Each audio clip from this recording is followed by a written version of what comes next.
Hi, hello, and welcome to today's video.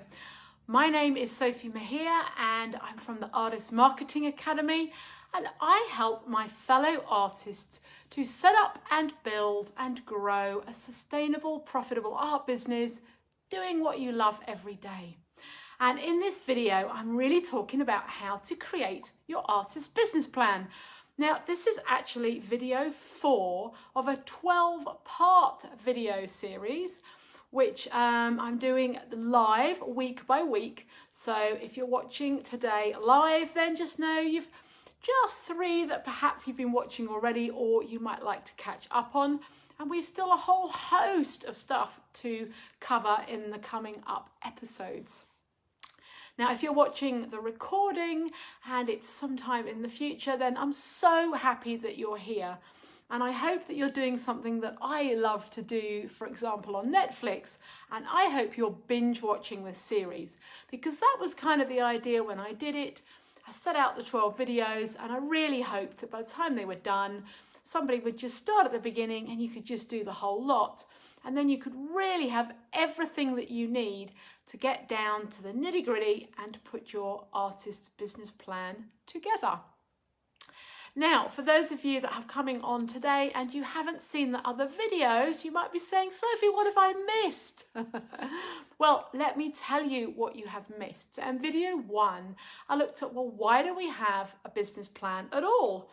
We're artists, right? We should be in the studio creating and having fun. Why on earth do we need to have an artist's business plan? So I tell you why in that first video. In video number 2, or in episode 2, I talk about your vision, your mission, and your purpose. Super important content. So if you haven't watched that, I urge you to go back and watch that, because that's part of the business plan that people tend to just forget, or even worse, just avoid, because they see it, they look at it, and they're not quite sure what they should be doing at that point. Now, in the last video, hello, we've got people sending hearts up now, it's nice, thank you. In the last video, we looked at research. Not the most exciting topic, I have to admit. Although I did have one enthusiastic participant telling me they loved a good SWOT analysis. So thank you to my daughter for coming on and telling me that. She loves all of that stuff. But for most of us, it's something we will go a million miles to avoid, right? We'll even go into the studio and make a huge mess and stick at it to avoid doing this sort of stuff, right? So today is, I probably should have actually marketed this more as, this is the single most important video out of all 12, because it's this video that's going to give you the core basics of your business plan. And it's the content today that, again, is where most stumbling blocks happen. But it's also the place that I want you to come back to as you build and as you grow your business. It's also the place I want you to come back to if, for example, you need to make a massive change. You need to do something different, or you set out with a specific goal, another opportunity has presented itself, or, God forbid, life has got in the way and you need to just go slightly different. So by having this, you can come back to it and just realign yourself, reset yourself together so that you don't completely fall apart, which is absolutely brilliant. So I'm calling this video, this is about your art business basics. So without further ado, let's go ahead and get stuck right in. So of course, I like to have everything in numbers. I like to walk you through 3 steps or 5 steps or 6 steps. But I also like something about the number 9, because the number 9 in numerology is all about completion. So guess what? I've actually got 9 different questions that you need to ask yourself in this video. So let's start with question number 1. And question number 1 is, well, as you look ahead, and supposing you've not built a business plan yet, and you're watching this right now, this is day 1. Over the coming 12 months, how much money do you want to turn over? Because we are talking about business, right? We're not talking about business versus hobby. We're not talking about a hobby. We're actually talking about somebody who wants to actually sell their work or create a business out of what they're doing. Now, just before jumping on this live today, I actually had a call from an artist here in WA and just wanted to throw around an idea for quite an exciting business idea that she had. And I said, look, go back to basics. It's not, you're not going to love what I'm going to say, but sounds great. But thrash it out through a business plan, because by the time you've put all that down, you'll have a definite answer. Yes, it's a goer. Yes, it's a keeper. Or no, it isn't. So how much money do you want to make in the first 12 months? Now, I look at this as a fairly simple question, but trust me, over the last couple of years, I've discovered that actually most artists actually struggle with this particular question. So they say, well, I don't know, or I do know, but I'm too scared to write it down. Now, if that's you, I want you to type a yes in the box in the comments below.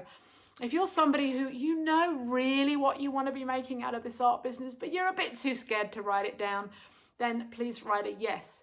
If you're confident, you're like, no, I know exactly how much I want to do, then that's wonderful. And you can, if you want to, you can share that goal, or if you don't, you can keep that to yourself. Or you can just say, I've got it, Sophie. I know, I'm happy with that. Because I know there's one thing having the abject amount of money out there, but there's a whole other thing with confidence and self-belief of how are you going to make that happen, okay? So that's the number one question I want you to do. And if you're doing this live with me now, just grab a pen and paper and write down the number that comes into your head or intuitively feels right in your belly right now. Now, you might be saying, oh my God, I have no idea how much I'm going to make. But that's okay. You don't need to know that right now. We just need to know what is the big amount of money. And when I say turnover, that means the amount of money that you're going to bring in.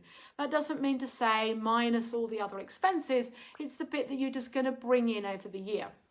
So number two is, do you know what your art expenses are on an ongoing basis? And you might say, okay, I've just gone and bought some, oh, I love these, look, some brushes.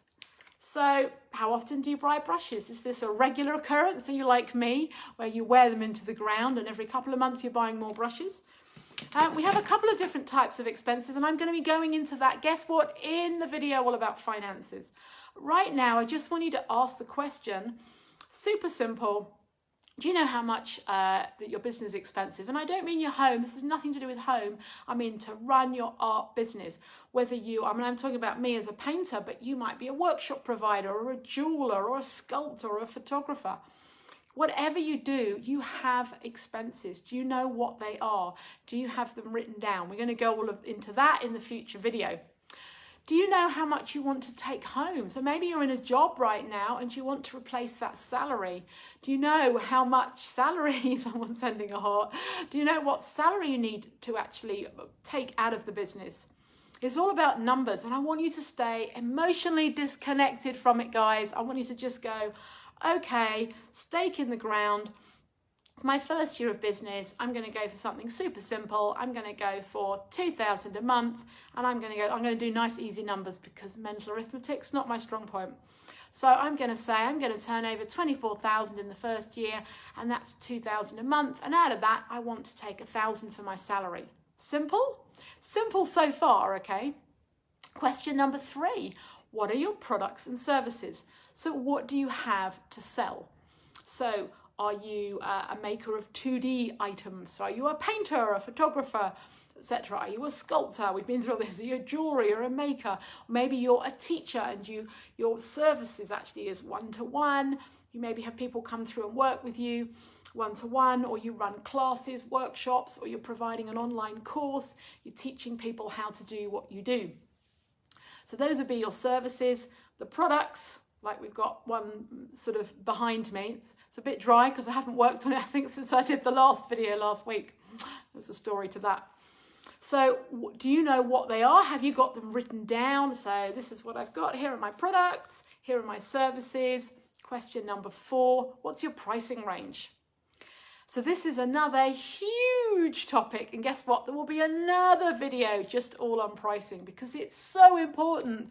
Everyone says to me, Sophie, how do I price my work? How do I price my workshops? I see someone down the road is charging this tiny amount. I don't want to charge that. I'd love to charge a bit more. Who am I to put a higher price? So I have a whole pricing strategy that I'm going to share with you in that specific video. But for right now, for question number 4, I want you to be able to say, yes, I do have a pricing strategy. And I have for my paintings, I have a sheet. It's actually stuck around there. I was going to show it to you and I realized it's stuck around on a different wall. But it has prices based on different sizes, and I have a pricing strategy for my artwork. And in terms of the other business, the business that you're watching right now, I have a pricing strategy and I have a range of services that I offer and a price range. So I would say, yes, I know what that is, and it goes from this to this. Now, if you're answering no to that question, you've got to sit down and start putting an amount on your products and services. But as I say, there's help with that further afoot, so we don't need to worry too much about that today. Now comes the real question is, how many of those do you need to sell in order to hit your target? Now, I like to work in quarters. Anyone who knows me really well knows I like to take an A4 piece of paper and I need to fold it into 4. And then I say you've got quarter 1, 2, 3, 4. And where are we now? January, February, March. We're coming to the end of quarter 1 of this calendar year.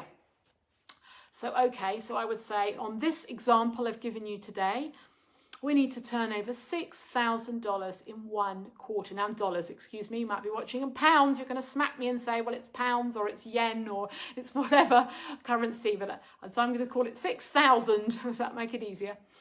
So then we say, okay, knowing the price of our products and services, how many of those have I got to sell in that quarter or in that month or in your year to hit the target?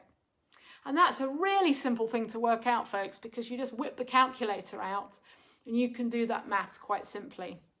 So the way I tend to do that is I will say, I know from my past art practice, set number of sizes would sell more than others.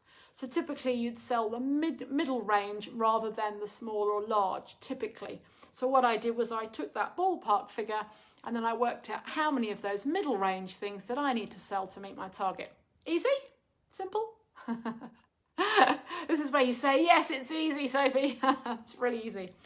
If you're selling services, so you run workshops, trainings, online courses, how many of those do you need to sell? How many bums on seats do you need in your workshop in order to meet your targets? And if you run a combination, you'll have to get a little bit more technical. And you'll have to work out maybe how many workshops you're going to run, how many people in there, a few other things. But if we keep it super simple, we have these products, price ranges of this amount, I want to turn over this amount of money, how many do I need to sell?